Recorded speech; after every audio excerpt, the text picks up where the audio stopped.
How to tilt an image in Canva. Hello everyone, welcome to this channel. I'm Emily and I'm here to help you out today. So without any delay, let's get started. So first of all, launch the Canva application on your device and make sure that you have the latest version of the Canva application.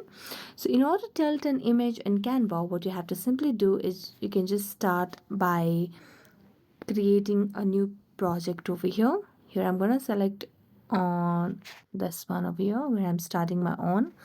So let's start with the Facebook cover over here. And as we do that, let us select the image that we want to tilt over here.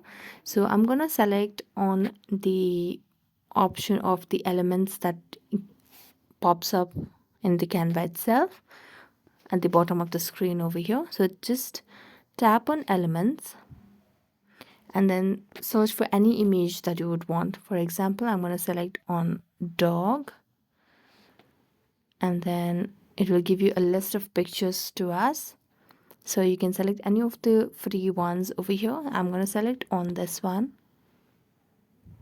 And it's select on this one. Now in order to tilt this picture, what you can do is simply, you can see this option over here where you can tap on it and you can just start tilting.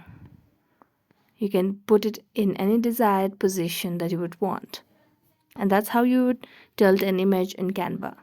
So thank you so much for watching this video. See you next time.